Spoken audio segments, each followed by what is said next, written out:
everybody. Welcome to episode 262, live from the Comedy Film Nerds Garage. You know what's really special about this episode? He didn't acknowledge that big intro at all. No. I gave him big, monster truck. No.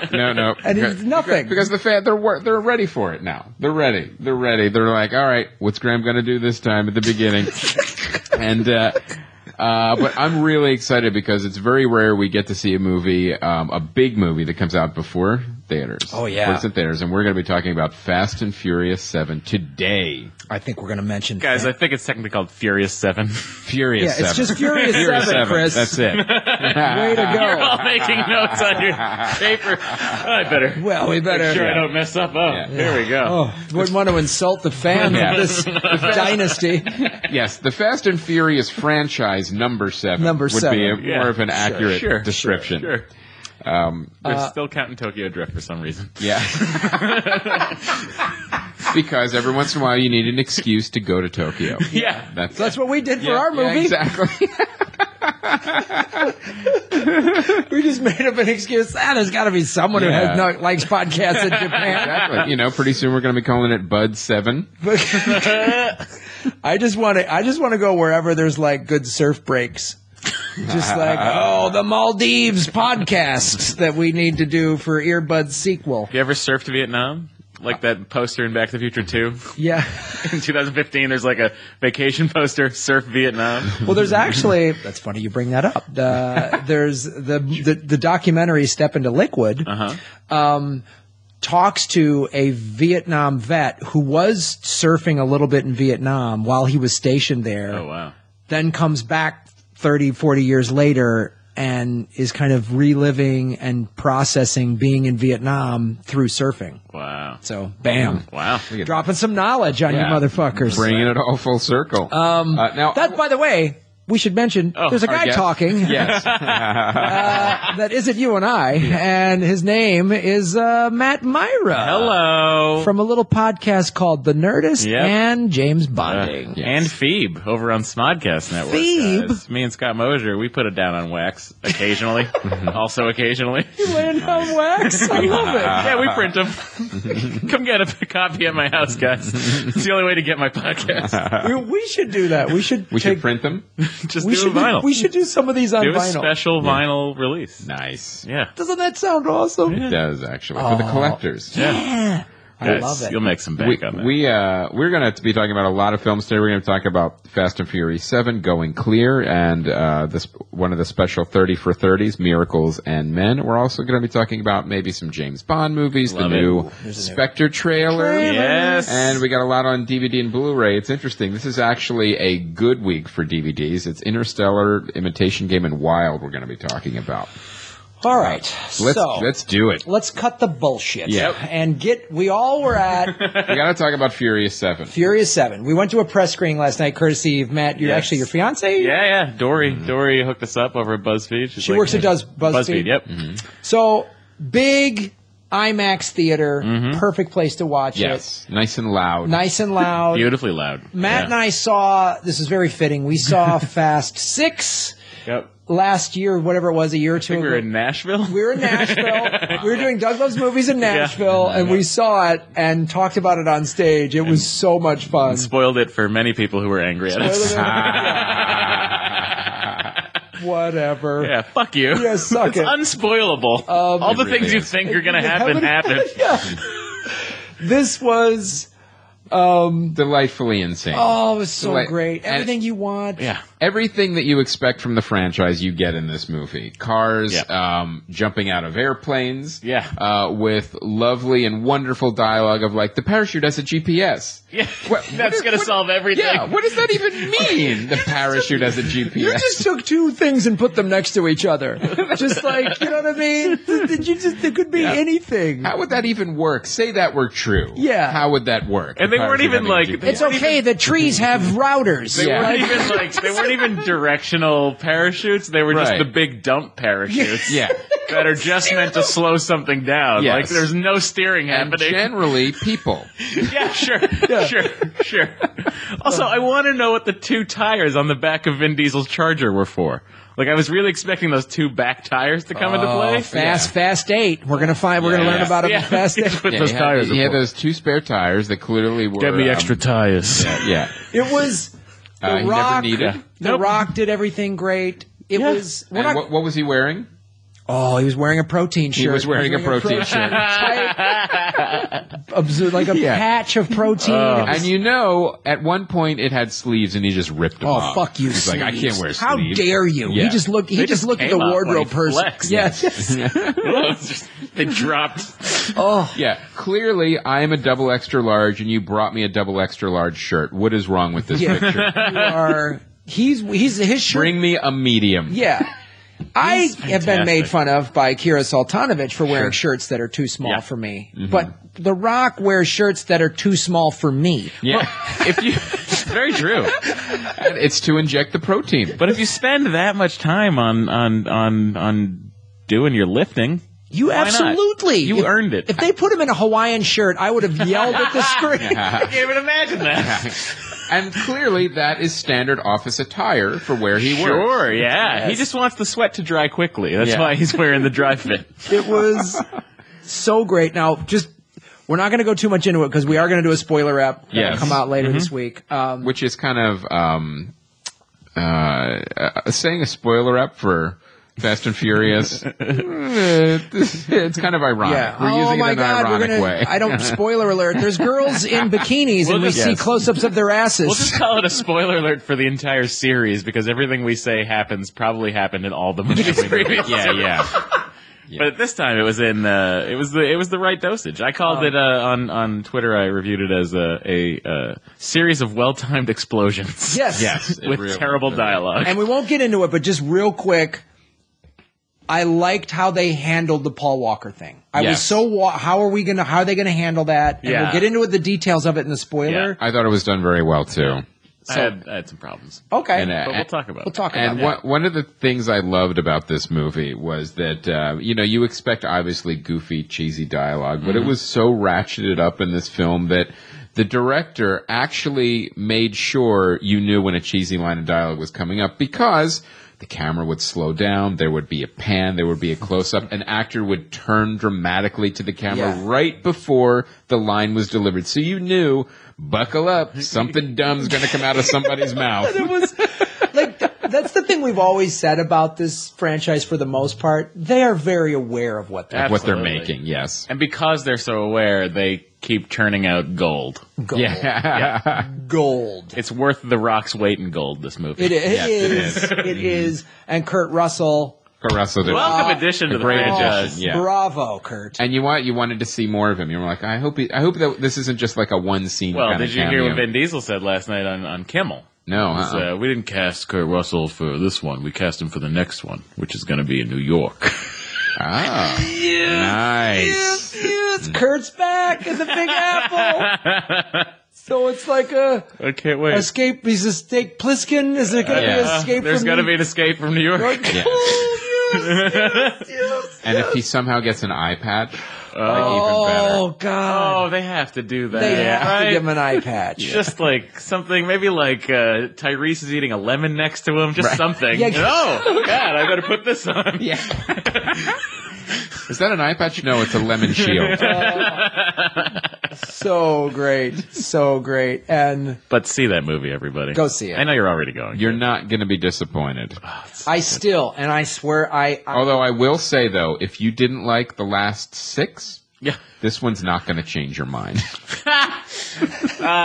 Dory had never seen a Fast and Furious movie. This was the first one how she could saw. she keep up with all the plot lines? That's what I said to her. It's like, I hope you're so following lost. this. I don't know if you know this, but she doesn't remember anything. Yeah. Oh, Chris goes, I didn't see 6, I saw 5, and I just went, Jason Statham blows up the guy in the end of 6, and so now he's back for justice. And Chris goes, okay, got it. Yeah, that was right. okay. I'm up to speed. Literally all you needed. Yeah.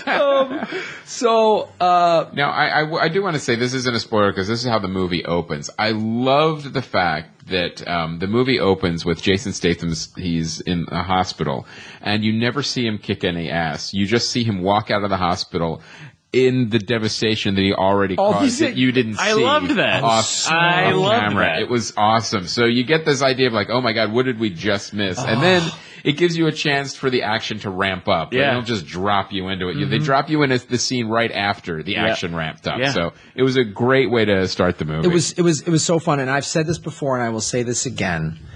I watching this film last night, I have to do a parody of the Step Up and the Fast and Furious called Step Up and Furious, where it's dancing and car racing, and they fight. They got to save the teen center because of the terrorists. They got to save the racetrack. Yeah, got to save the racetrack. The racetrack.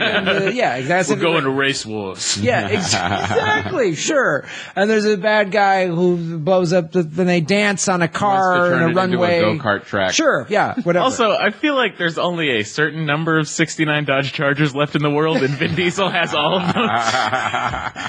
And after every movie, there's one less. At least. If I want to do that movie, but I got to have the budget to have them to blow up. Yeah, you need about $150 million for that movie. Yeah, you do, because you have to have an airplane. And dance choreography is not cheap. No, yeah.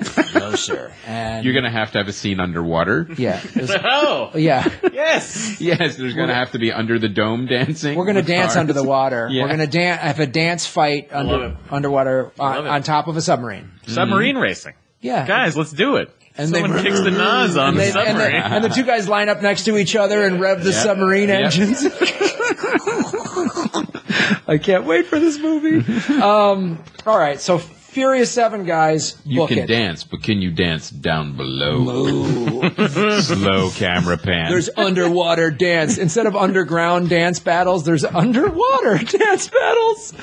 Oh, dolphins dance with them. I see it. I can't wait to do this movie. I was surprised. I will say this. Being at a press screening, I was surprised at the laughs that the movie got in the spots that the people making the movie wanted there to be laughs. It was amazing. I know. It wasn't. It was like, this is jaded press. And technically it was digital press. Yeah. So we're not real. Well, I mean, I did see the People magazine movie reviewer. I mean, that's Leonard Maltin was there, sitting right next to us. And the thing was, the vibe I got, all these, all of us, whatever, movie reviewers, whatever you want to call Rotten us. Tomatoes guys were next to us. We all were. I got the feeling the whole theater was like, let's play. Let's do this. Like, give me the cotton candy. It doesn't pretend to be anything other than what it is. Right. They had to add a what makes it screening great. because so many people wanted to go. So that was fun. All right. So next, now this is a movie I've been hearing. We've all heard about. It was on HBO, The Going Clear. So HBO produced it. HBO produced it. Now, Matt, you saw this. Yeah, I watched it on Sunday night. Going Clear. Nice, solid 2 hours. Like, actually 2 hour long. It's not one of these Jinx bullshits where they run 42 minutes on an hour slot. It was fully 2 hours, and it was about Scientology, which everybody, I feel like, is fascinated with on the outside. I mean, I've been too scared to go near the building myself. It's based on the Lawrence Wright, I guess, did a book of the same title, basically. Yeah, and he was involved in the film. His interviews too, right? anchor the sort of the storytelling. Him and Paul Haggis you see the most in the movie. And it's really fascinating because like the first hour of it is a very sort of fair depiction of Scientology and its philosophy and psychology and everything like that. So when you're watching the first hour, you're sort of sitting there thinking to yourself, well, I mean, I guess this isn't that crazy. I could see how this could be a religion, whatever. You do have some questions about L. Ron Hubbard's sanity, for sure. But then in the second hour is when you achieve Phaeton Level 3, and that's the one where they hand you the briefcase that has L. Ron Hubbard's handwritten notes in it that tell you the whole Xenu story. And that's when, as soon as that moment happens, then the whole thing just takes this insane turn of like, well, that's this part of Scientology. Then there's this.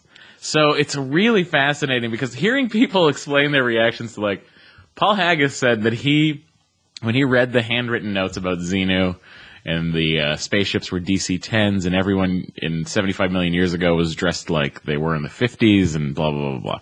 So when he said when he was reading it, he thought it was a test. And the test being, if you believed this, they'd kick you out.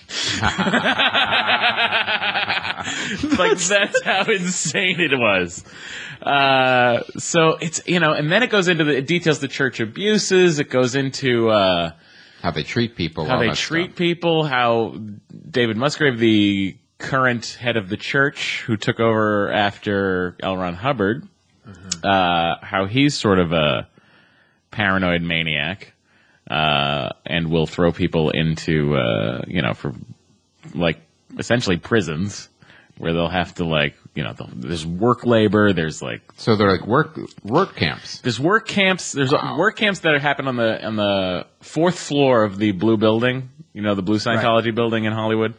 And they work, one of the women, she was named Spanky. She was John Travolta's assistant until, like, the early 80s, till like right after she had a kid.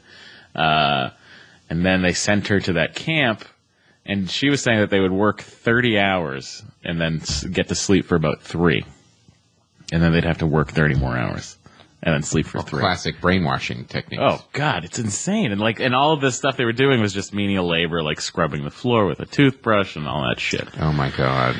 And then, like, some of the top level people that are no longer in Scientology that left in the last, 5-10 years, they're interviewed in it too, and they're talking about just the abuses that they suffered. When Musgrave got really paranoid, he threw all the Sea Org leaders into this double-wide trailer, essentially, and would have them, like, play musical chairs to Bohemian Rhapsody, and then the idea was whoever was left got to stay and everybody else had to leave, but then after that happened, he would make everyone still stay, and then... he didn't even know how musical chairs work. Yeah, and then he would come and he would. That's the most egregious violation. This guy, because he doesn't play musical chairs correctly. And then Musgrave would come in there and just beat the shit out of them.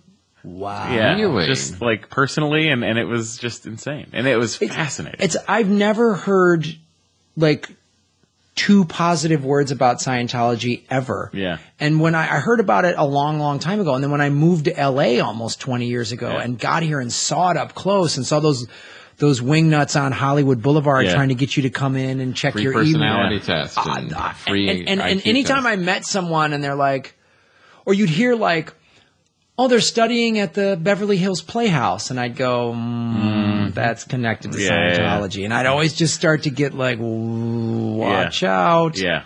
And I can't wait to see this documentary because the guy who directed it, Alex Gibney, he has this amazing resume of, he did Freakonomics, he did Client 9, he did, a bunch of the 30 for 30s, which is, we're going to talk about another one. I love those documentaries. He did The Armstrong Lie.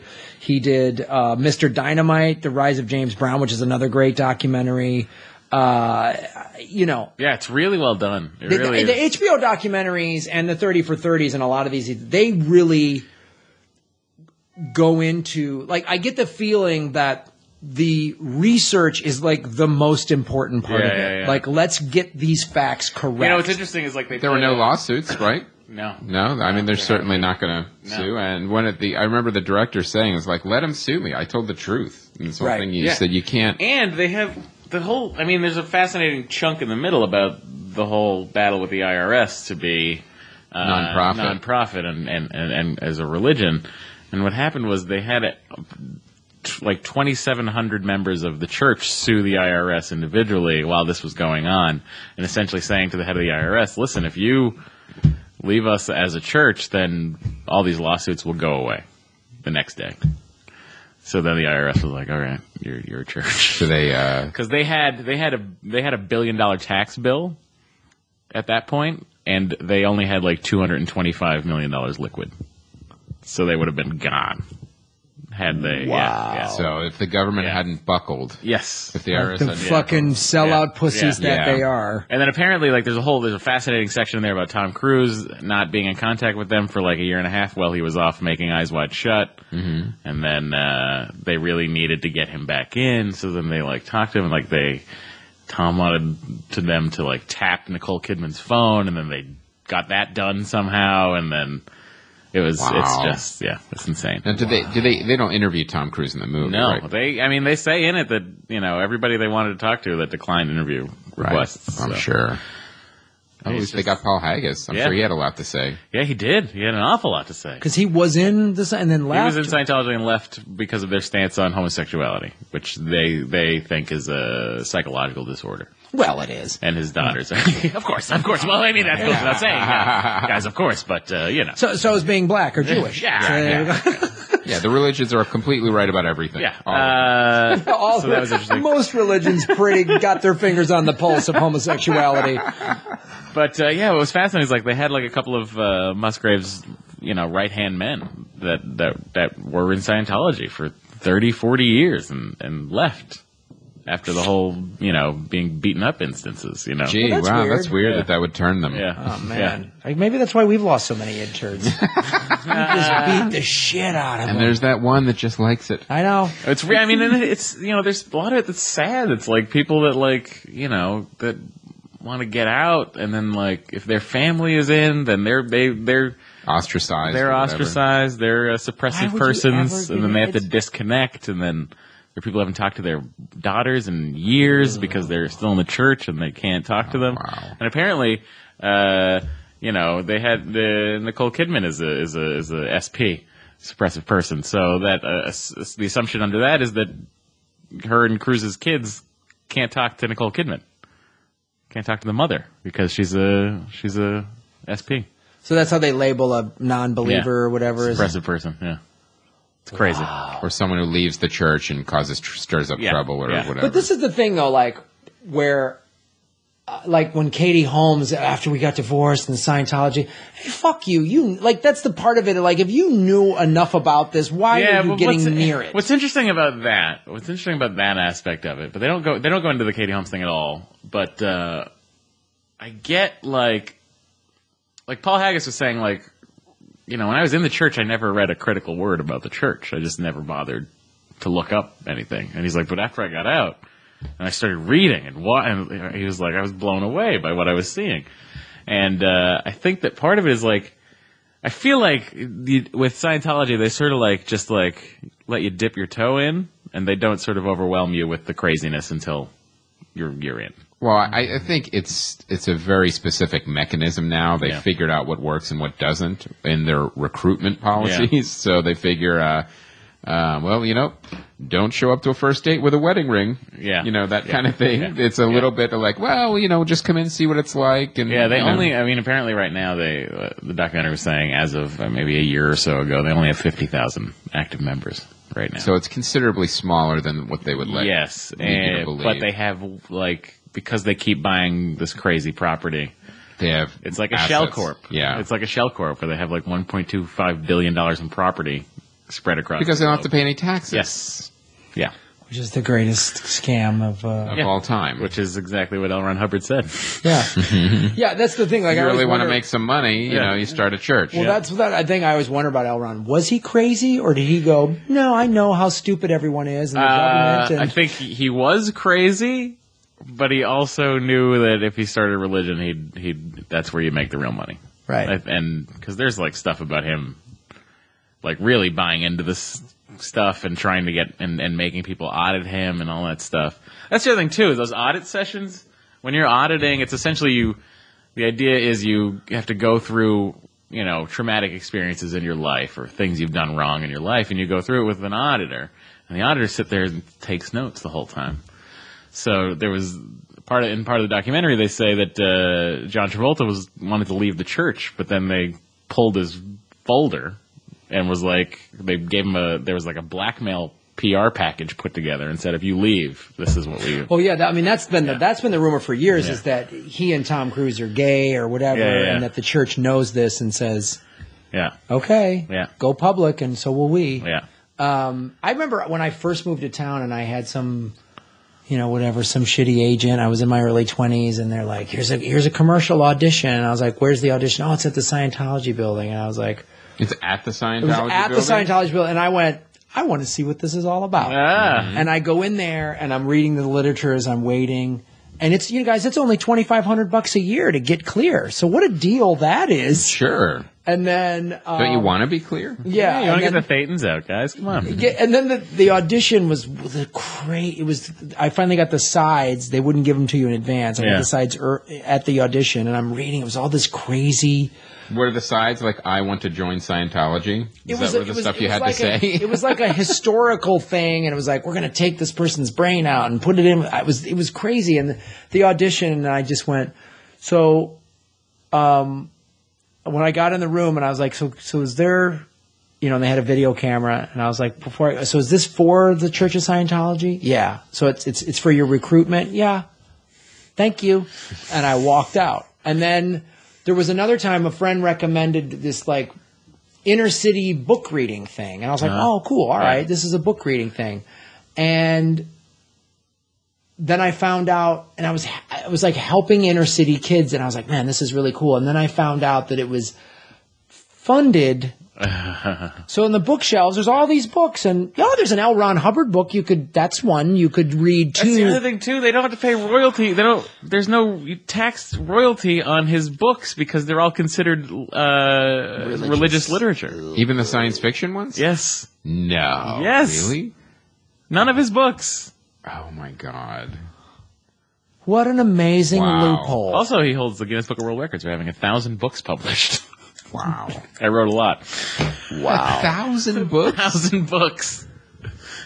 Oh my God. I don't think I've read one of them. No, I haven't either. Mm-hmm. Well, you're an SP then. Yeah. Guys, we're all SPs. Wow. Well, that's cool. I can't wait to see this. Welcome to Comedy Film SPs. Yeah.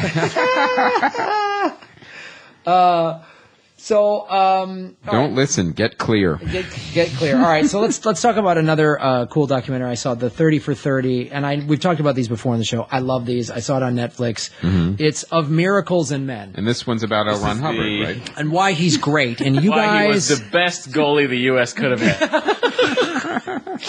Yeah, and we would have won more gold medals if the Olympic team would have been more clear. This is about the Miracle on Ice hockey win from the Russian side. Oh, interesting. And most of these documentaries come in, they're usually 50 minutes or 48 or whatever because they're out. This is a 90-minute one. It's so good, and here's why it's good. Let me bring it up.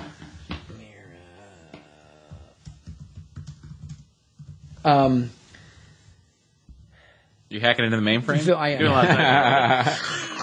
I'm in. Yeah. Connecting a doll to weird science computer. So much. Hold on. This is taking part of it. So the director does an amazing job of. Now, how long are these? Are these like little episodes, or are they like full features that they show on? Well, normally, like I was saying, they're usually hour-long TV shows, so they're about 50-some minutes. This was a 90-minute one. Got it. Mm-hmm. And they show them on ESPN, but I think they're very much seeing that there is this definitive market. Like Netflix is like probably like giving them a great license deal. Right. I own the first 30 on Blu-ray. They're amazing. They're so good. They're so good. And one of the things they do is the director. This is great filmmaking and great documentary filmmaking. I watched that game as a kid. I grew up, as we all did, Soviet Union's bad, fuck the Red Army, evil, evil, evil, evil. Mm-hmm. I was rooting for the Soviets while watching this because, and I don't feel like, and I don't say that like derisively, like, oh, he manipulated me, tricked me.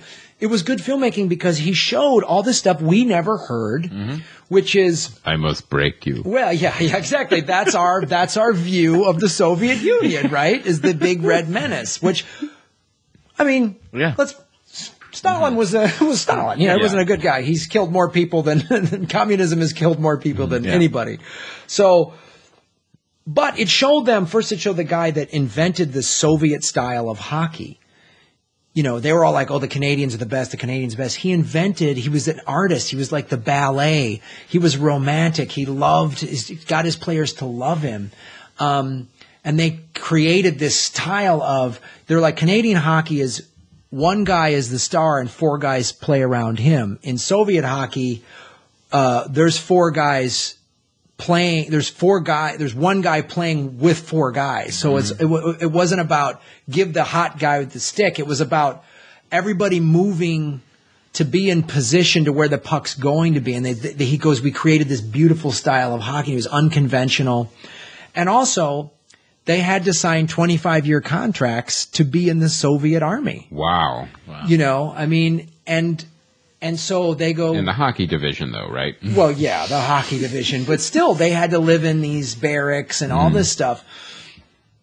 And then the movie has got two parts to it. It's everything leading up to the game, what happens, and then what happens after. Now, where did they get this footage? Is this all compiled from stock footage, from old footage? Great old footage now that Russia's open. All this training footage, these interviews, this like... You know, there's a lot of subtitles and stuff, which is great. Like a great interviews, you know, with these guys. And then there was one player who became the first Soviet to play in the NHL. While the Soviet Union was still the Soviet Union. I mean, obviously when the wall fell, all these Russians came over. But what that was like and what he had to go through. And it's so compelling, the coaching mistakes. I mean, there's a great line in the Kurt Russell movie, which is a great film. I love that movie, where, and this is what actually happened, the best goalie in the world made a mistake, and the coach, who a lot of the guys didn't like, they replaced him. And Kurt Russell goes, guys, the best goalie in the world just got put on the bench.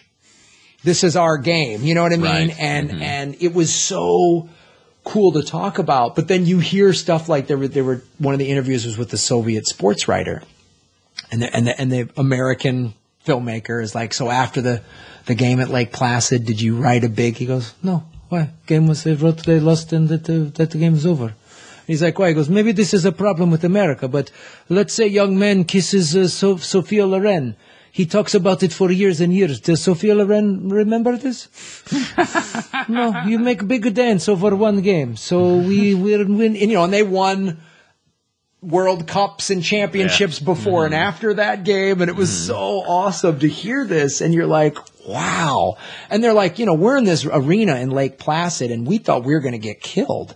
Because it's all fuck USA and get out of Afghanistan, or fuck Russia rather, fuck USSR and get out of Afghanistan. And they were like, Jesus, like we're just hockey players who haven't been shown the news, haven't been given access to anything. It is a fascinating film, and it's why these 30 for 30s. You're talking about Lake Placid with the crocodile, right?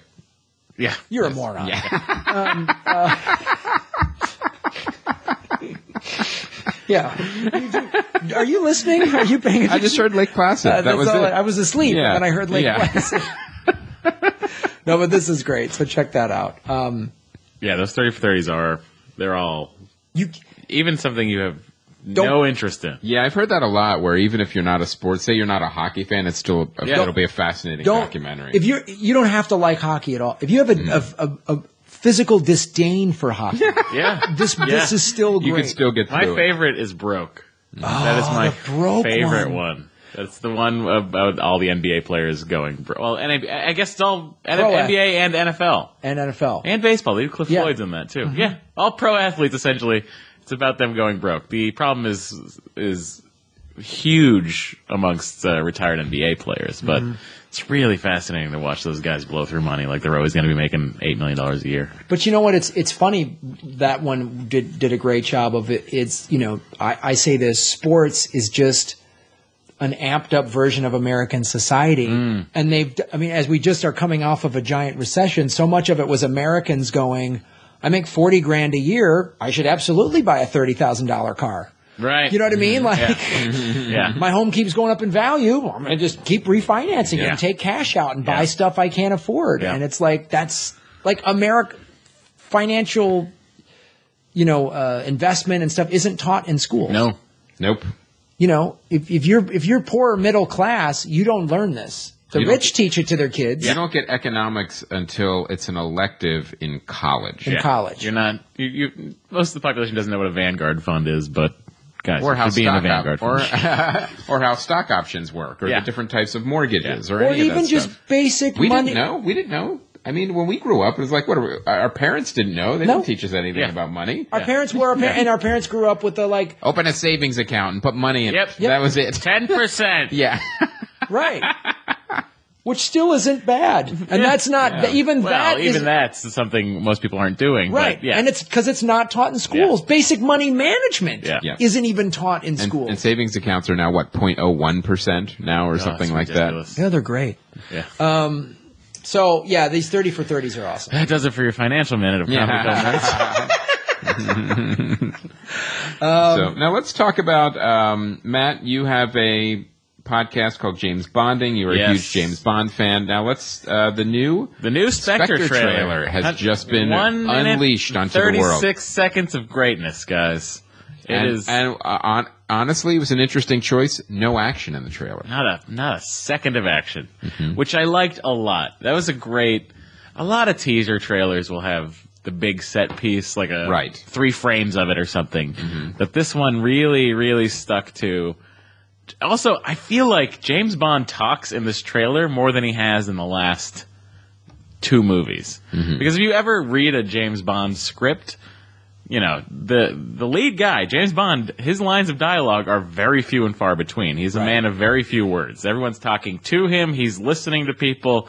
He's blowing shit up. That's what he does. Right. He doesn't really talk. Now, have you ever read the novels? Yes. Now, does he speak more in the novels? Well, he speaks more in the sense that he's speaking to the reader. Got it. Yeah. So you get more insight into the character that way. The thing that's interesting about this, and I'm a little worried going into Spectre, because it looks like from the teaser trailer, and now this could only be the first 10 minutes of the movie. Who knows? But from the teaser trailer, it really looks like they're getting too precious with the continuity.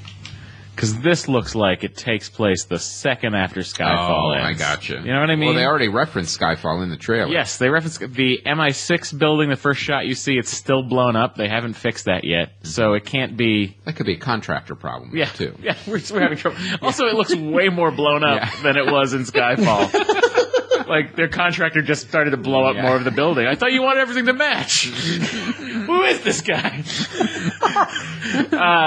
So that's interesting to me. And I do worry a little bit about the beauty. I think the beauty in a James Bond franchise is its loose canon. It's a loose sort of continuity. Right. Yes... he sees Blofeld, he knows who Blofeld is. Yes, he had a wife and she died, and 4 movies later, you see him visiting that grave. But it's all sort of very, very... Yeah, there's Q, there's... Yeah, there's Q, there's this, you're familiar to me, I got a mission. So that's part of it that I'm a little... Ooh, are they going to really try to really, really weave these two together? Sam Mendes is doing this. Yeah. So... I mean, I like Sam Mendes. I mean, Road to Perdition, American Beauty and Road to Perdition they're great. They're amazing. Well, he did Skyfall, too. Yep. Yeah, and he did Skyfall. So that's the I'm going to trust him. I'm absolutely going to trust him. And I thought it was an interesting choice with the trailer. Now, you wonder, too, the new direction that James Bond is going in. Like, the last one wasn't necessarily a big film either. When you look, it was a much smaller film. This, when you go into global conspiracies, traveling all over the world, blowing stuff up, it was no Furious 7. Right. It was a much smaller, more contained, more personal story. And now I wonder with the Spectre, is this going to be are we going to see the beginnings of this organization? Is it going to be, no, it's been around for a while, now we're just aware of it? And how big is this fight going to be between, the Secret Service and Spectre? Yeah, I like that they have woven in Mr. White, who was in Casino Royale and Quantum of Solace as a member of Quantum. Because for a while it was because they didn't have the rights to Spectre. They couldn't use Spectre because that was all tied up in the Thunderball litigation with Kevin McClory. And that ended? That ended finally. Oh, I see. Yeah, that ended finally just after Skyfall. They got the rights back to Spectre and Blofeld. Really? So that's why in this one they're throwing Blofeld and Spectre in the movie. And what they had done was they'd set up this other organization called Quantum, which was sort of their backup plan. If we never get Spectre back, we'll have Quantum, which is essentially Spectre. Right. So how long has this Spectre litigation been going on? Since 1965. Jesus Christ! Since Thunderball. Yeah, it had been going back and forth for that, and that's how Never Say Never Again got made. It was a non-Eon production James Bond movie because Kevin McClory had co-authored the book Thunderball with Ian Fleming. So what happened there was he then took Ian Fleming to court when they were going to make Thunderball. And, you know, the Broccoli's wanted, I guess it was Saltzman too. Broccoli and Saltzman wanted to make Thunderball, and they were like, okay, we'll shut this guy up. We'll give him an EP credit. To tell the fans right now, the Broccoli's own the rights to the franchise. Yeah, they've been in the hands of the Broccoli's since 1962. They're the film producers. So they said, okay, McClory, you can have a executive producer credit on Thunderball, and a judge ruled that McClory had film rights to Thunderball. So, great, whatever. We'll give him an EP credit, we'll do Thunderball, and we'll move on. Unfortunately, Thunderball is the book where Spectre shows up, where Blofeld shows up. This is all this sort like of canon. Yeah, stuff. As far as the canonical way that the books are written, this is sort of where that stuff happens. Now, you do see Spectre in the movies before that because the movies were done out of order from the books. Right. So what happened was these rights. Then McClory was like, "Well, I'm going to take you to court because this is my story. This is Spectre, blah blah blah." So then it got tied up in litigation. Sony bought the rights to Casino Royale. Sony had the rights to Casino Royale, so that's why they never made a Casino Royale till 2005. McClory was fighting them the whole, for 20 years, trying to say, I have the rights to Thunderball. And a judge rules, yeah, you do. You have the rights to Thunderball. You can make a movie with James Bond in it and Thunderball. You can do that whole thing. You can do that. So that's when he went off and made Never Say Never Again, which is literally just an updated version of Thunderball. That's the whole plot. And it's like that was in the 80s. That was the same year as View to a Kill. Right. So what happens there is you end up with Kim Basinger's the Bond girl, and Connery comes back because it's not the Broccoli, so he's glad to do it, and then. So that gets tied up. They do that. They release the movie. It doesn't do as well as View to a Kill, but does all right. Whatever. Then you end up with this whole other thing of Sony making that movie, Columbia Pictures, and Sony making Never Say Never Again, and having the Casino Royale rights. So then there was going to be, in the late 90s, there was going to be a rival James Bond franchise launched by Sony. Really? Yeah. And that was going to be, and then... That would have been genius. Wow. So that was going to have all the elements of Thunderball and stuff spread out across some movies, and you were going to have another James Bond movie, and it was going to be the whole thing, 007 and all this stuff, because those were elements in Thunderball that McClory got to use, in that story. So then, what happened, very lucky for the Broccoli's, what ended up happening was MGM started to go bankrupt.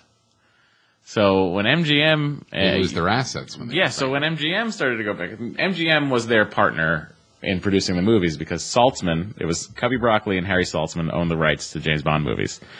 Saltzman got into some financial trouble in the 70s, ended up having to sell his rights. But he didn't want it... For some reason, he didn't want to sell them to Broccoli. So he ended up selling half his rights to United Artists. So United Artists, who have been making a James Bond movie with them before, got the other half of the rights. So then together, they're sort of in this partnership now where they have to keep making these movies together. But then the whole UA and MGM thing started happening where UA started to go, we can't really have a business now. MGM needed to get bought out too. So then what happens is Columbia Pictures, Sony goes, well, hey, you guys, MGM's not doing great. Why don't we just go in on this deal with MGM, and then we'll have the James Bond franchise under one roof again. So that's what happened in the early 2000s. So all that's how the they rights got to, that were scattered ended up finding back together under the Broccoli's and Sony.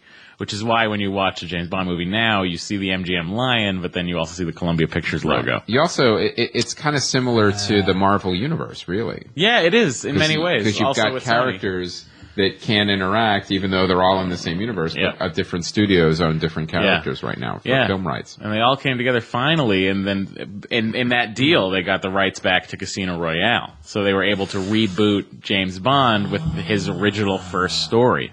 So that's when they made Casino Royale in 2005. And then finally, the McClory deal, the McClory lawsuit, Kevin McClory had died and his family was still pursuing the lawsuit. Finally, that got settled like 3 years ago, where they were like, okay, and then so now Spectre's back. So all the James Bond things are now back under one roof for the first time since 1965. So everything's in the same sandbox. Wow. So now, this whole Spectre thing, we're all like, really, real James Bond fans are like, this is fucking awesome. You can finally do Spectre. You can finally battle Blofeld. And then, of course, they get Christoph Waltz, which is amazing. He'd be a perfect Blofeld. I hope he plays Blofeld. No one knows still if he's Blofeld. He's got to be, Unless they just make him the villain of that movie and then, Blofeld. This is really... So it'd be like if Get Smart, someone else owned Chaos. Yeah. It's exactly what it would be like. Yeah. It's like if I owned Star Trek, but you owned the Klingons. Right? My ship would just fly by a Klingon ship. We'd make no mention of it. Yeah. What's that place? Don't worry about it. Don't worry about it. Yeah. That's amazing. Yeah. That story was unbelievably convoluted and fascinating. It's super convoluted. I recommend everybody watch this. There's a documentary that sort of details all of this. It's called Everything or Nothing. Which is it a 30 by 30? No, it's on. It was made for. I believe it was made for Reels in association with Eon. Oh, well then no one's seen it. Yeah. But it was on Netflix for a while, so a lot of people saw it on Netflix, and it's full cooperation from everybody. So you get interviews with Roger Moore, Daniel Craig, the Broccoli's. What's the name of it? Everything or Nothing. Everything or Nothing. Which is the name of their production company is Eon, which is what that stands for. Everything or Nothing. Eon Productions. Oh, that's awesome. All right. So everyone watch that. Wow, what a great, awesome story. Yeah. And a great recommendation for a film. Go. Holy shit. Okay, well, right on, man. Well, we can go right to DVDs. Let's do it. Because you know what? It's interesting. These DVD schedules have gotten a little weird lately. Like, it's never, it's very rarely a mix no one's anymore. Buying physical media anymore? No, because when they release digitally too. Yeah. It's a weird thing where everyone's watching what everyone else is doing, so you're not getting this mix of like, different genres, good movies, bad movies. It's like a bunch of get front-loaded, a bunch of shitty movies come out at one time. Yeah. And like this week is Interstellar, Imitation Game, and Wild. Like these are all three really great movies, and they're all coming out at the same released and at these the are same the big day. ones these are the three films. We always talk about whatever ones have sort of they were big releases theatrically, and they also have the budget to then go coming out on DVD and download, everybody. Whereas, and we've talked about this with smaller movies that maybe get a theatrical release or a smaller one, they're sort of releasing however and whenever they can. Right. And it's like, well, it's a VOD. It's also on Netflix. It's a thing, like everyone, I guess everyone is kind of learning to like Netflix is last. You know what they need to do that will put DVD and Blu-ray to bed finally is Netflix or Sony, someone needs to figure out a way to, make me have selectable audio tracks that I'm watching. I know you can watch it in French or put the subtitles up, whatever. But give me my audio commentary. Yes.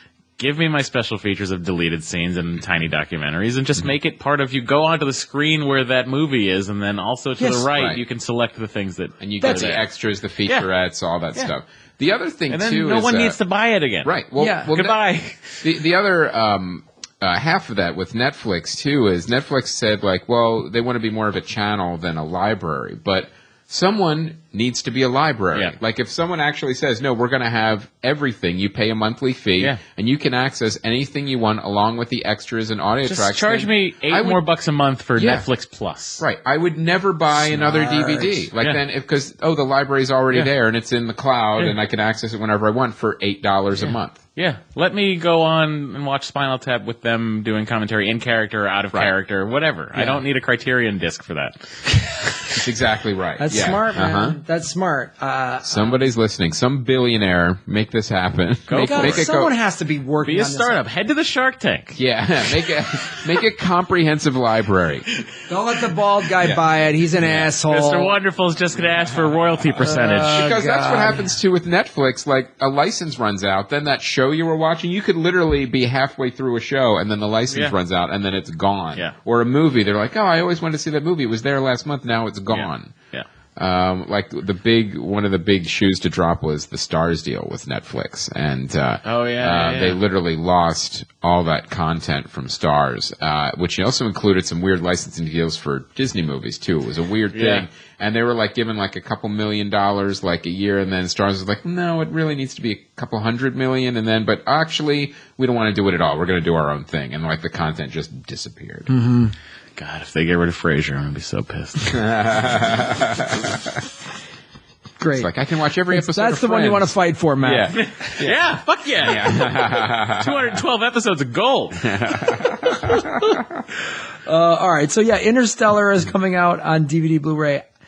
I really like this film. Still haven't seen it. Oh, man. It's really good. I really like it. I got to tell you, I'm a little hit or miss sometimes on Christopher Nolan, but whenever I don't, particularly love one of his movies, I can still always appreciate it, what he does. Yeah. But Interstellar, I really, really enjoyed. I was on board with. Well, I'm just curious. I saw it on giant IMAX at this Chinese theater. I just don't know how this movie's going to have the same impact on. I don't care how nice your home theater is. Yeah. Well, let me say this: if you have not seen this film and you want to watch it at home on a DVD or whatever, go lights out. Yeah. Phone off. Don't have a second screen going. Like, watch this. Get drunk. Well, I didn't say that. That's what you meant. Yeah, Chris. That's what I meant. That's exactly what Graham meant. Give up your sobriety and watch this film. Doesn't matter how soon or late you left rehab. Don't be a you pussy. Just want to enjoy Interstellar. This is the kind of movie too that had such a cool 2001 feel to it. It really felt like it was a vision of hard science fiction. What actually things could look like in the future. Yeah. Nothing absolutely insane or crazy, just hard science fiction. And all these movies, Interstellar, Imitation Game, and Wild, if you miss them, they're all really good films. They're great. Imitation Game's awesome. I like Imitation Game a lot. What I like about Imitation Game is the guy that plays the British spy in that. Oh, the head? Yeah. Because for me, that is as close to an on-screen representation of Ian Fleming's James Bond as I've ever seen. Oh, interesting. Yeah. Okay. So if you watch it through those eyes, it's that guy is so good. He's the right age. Mm-hmm. He dresses exactly. Mark Strong. Yeah. He's the right age. He dresses exactly and acts exactly like Ian Fleming's literary James Bond. Right. That guy was awesome. Yeah, he was awesome. He works for MI6. I thought there was only 5. That's a spirit. Yeah. Yes. That's what James Bond would do. Yeah. That's what James Bond would do. Very pithy and gentlemanly tell you. Yeah. Quiet, young man. And then, and just light up a cigarette. Yeah. I'm smarter than you, and I'm going to politely tell you as much. Yeah. Yes. I could have your family removed with a phone call. Now, Wild was a movie I really enjoyed too, and it was also the kind of movie I wasn't sure if I was going to like or how it was kind of put together or how interesting it would be, and I really ended up liking it a lot. I thought Reese Witherspoon did a great job. All the supporting. I think there were some nominations for. Yeah. Was Laura Dern, right? Yeah, Laura Dern was nominated. She's great in it. She was nominated, but not in it enough. Like, I wanted to see more of her, but just not in enough. But and it was, we've seen a lot of these movies now where somebody drops out of society and just goes on, like, a quote, pilgrimage. And it's getting harder and harder to make that more interesting and compelling because now that we've seen enough. But we've seen people eat. We've seen them pray. We've seen them love. We've seen them, We've seen them get lost. We've seen them camp. We've seen them need fire. Yeah, we've seen them get cold. We've seen them go into the wild. Yeah. So, but this one, I really enjoyed it. I thought it was really good. I would say this is an example. Like, Imitation Game is something, like I was saying, I think you should have seen this in the big screen if you didn't. Okay. Wild is a movie.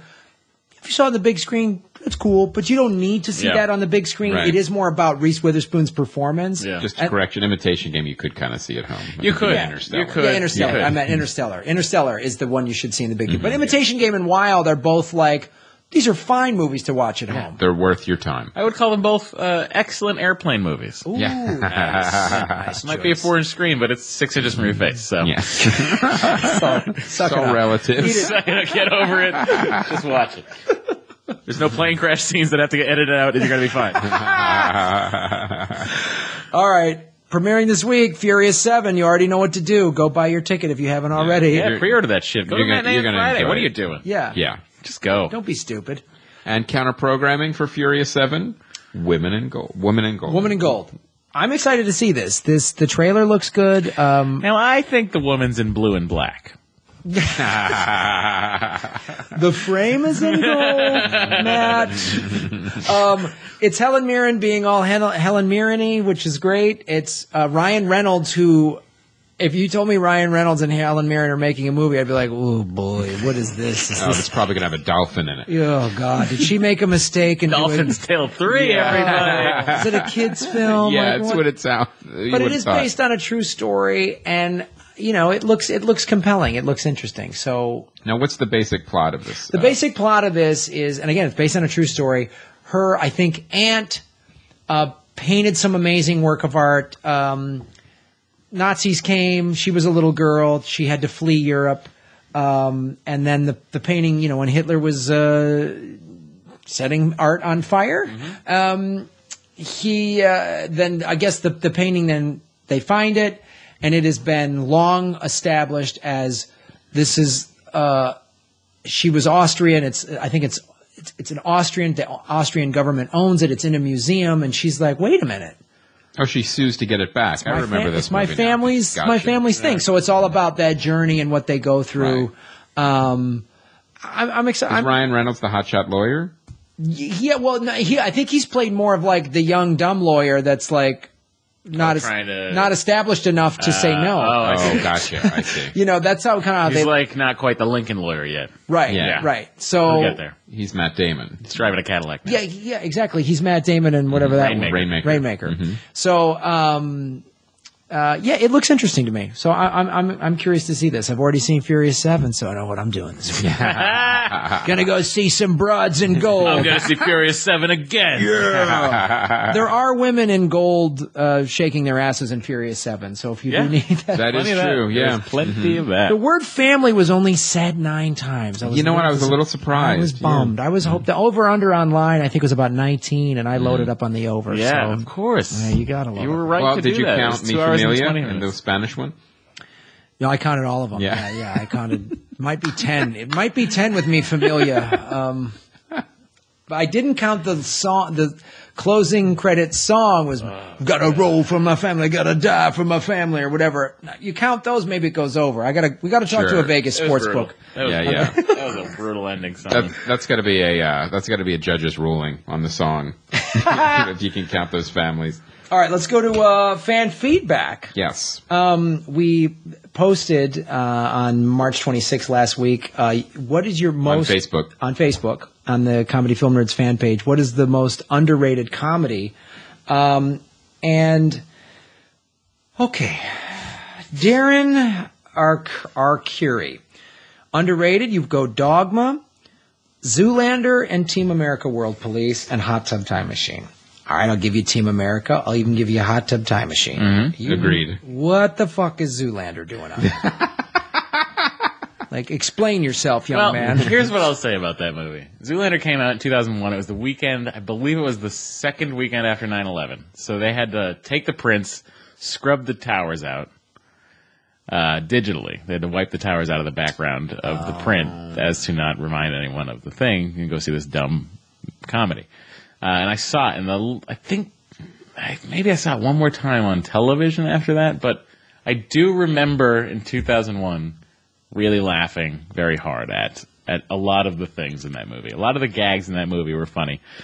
I don't know how much I enjoyed Derek himself. I found Owen Wilson as Hansel to be hilarious, and I thought that Will Ferrell was great in that as well.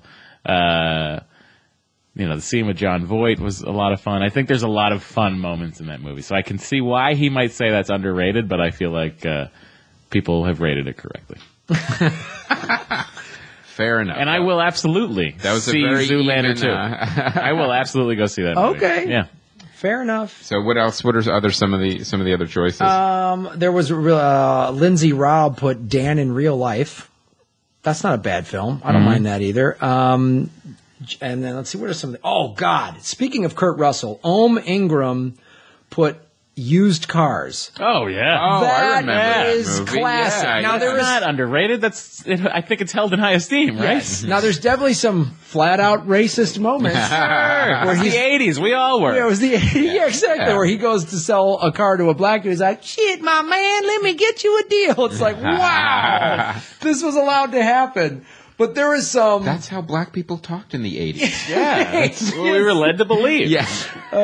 Soul brother, slap me some I five. didn't have any in my neighborhood, so I couldn't check in real life. But My high school was 40% black. I knew at that moment it was wrong. So you could have sold him a car. Yeah. But that is a great, of course, Jesse Pico's Strange Brew. I don't think that movie's underrated. I think everyone knows it's funny, or they just have forgotten it. I think You know Strange what? Brew's Strange awesome. Brew is one of those. I don't remember. Strange Brew is the Doug and Bob McKenzie.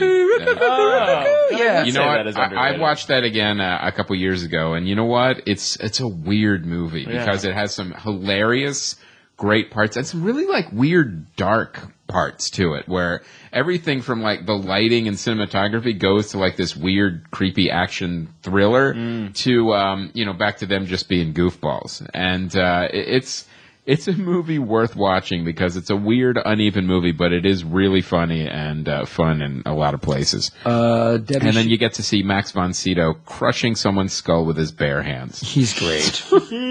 Debbie Schuster Webb posted, "Blame it on the bellboy and a fish called Wanda." I'll go Fish Called Fish Called Wanda, I believe, is rated correctly. That was nominated for an Oscar, guys. Yeah. Let's understand what the word underrated means. Now, Mark G. Brown writes, Ishtar. No, not really. Striptease? No, wait, that was horror. Monty Python's Life of Brian. It doesn't matter how popular it was, it's still underrated. Great post, Mark. And I will tell you this about Ishtar, and this has been said by many people. Take out the desert scene. There's 40 minutes in the desert. Right. Which is half the movie. Half the movie. You take that out, it's hilarious. In the beginning of the movie, when they're writing those dumb songs, telling the truth is telling the truth is danger. When they're doing that, they play that show at the old folks' home. That's fucking hilarious. Charles Grodin, I'm telling you, Ishtar, and also the critics jumped on it hard. Yeah. So you know what we need? We need a fan edit of Ishtar. Ooh, I'd love to see a fan edit. There's fucking funny shit in the beginning part of that movie. Now, it may already exist because the internet, everything is there anymore. If you can find a fan edit of Ishtar that's worthwhile, post the link on the Facebook page or on our message boards. All right. Do I get to say what I think are... Yes, sir. Sure. Underrated. Here's my underrated comedies. Ready?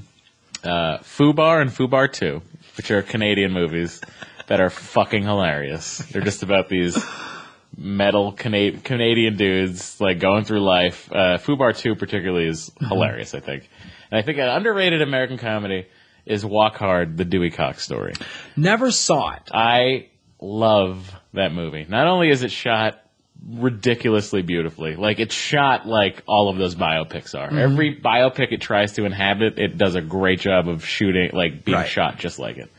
And that movie makes me laugh so fucking hard. The music's good in it. I think all of the performances are amazing in it. I mean, you just think about the backing band. His backing band is Besser, Chris Parnell, and Tim Meadows. That's Dewey Cox's backing band. So that's who he has to deal with. And that's just periphery. Just, you don't even see them very much. But when he's in there with them, it's hilarious. And if you've ever, and I'm a sucker for music biography. Yeah, I love music biopics. So if you ever, I suppose the two that you need to see to appreciate it fully are the Ray Charles biopic and Walk the Line. Walk the Line. But I think that the soundtrack's great, the performances are great. I think the movie's hilarious, and I think I don't know why I didn't do well. I feel like it should have done so much better. I think some people got, but like Lord Corrett, who wrote the music film chapter in the Comedy Film Nerds book, was mad at that because he was a big music guy. You know, he put that in his 10. I still haven't seen it. So and that's what I've heard from some music aficionados, like, hey man, you don't make fun of the Man in Black or whatever. But then, I don't know. But he's not. I mean, he's not. He's this guy that exists in a universe where, You're not making fun of... He's not specifically Johnny Cash in the movie. Correct. Right. He's Dewey Cox. Sure. You know, and there's so much deleted scenes of that movie that are on that Blu-ray that are amazing. And all right. Like, I want to see it. I think you guys both should see it. Neighbors. Oh, okay. I think maybe one of Belushi's last films, him and Aykroyd. It got crushed by the critics. Back when the critics had a lot of influence. Yeah. But I love. It's one of my favorite Aykroyd Belushi movies.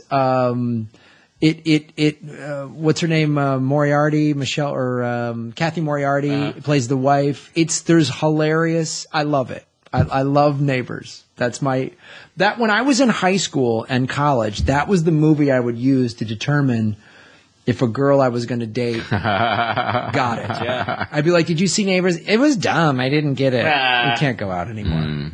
That's the movie I would use. One, Chris? Yeah, I always go back to my fallback, UHF. It was an underrated comedy. It's fucking great. It was one of those movies, too, where I think I saw it twice in the theater. I thought it was so funny. I was a big Weird Al fan. Yeah. And, Weird Al making a resurgence with his new album and all those new videos coming out. Get the new Blu-ray release of UHF. It's great. Oh, really? Awesome. Is there any extras on it? Oh, plenty. Really? Nice. See, that's good to know. All right, it was guys. big, dumb fun. Big, dumb fun. Absolutely. Anything on the site?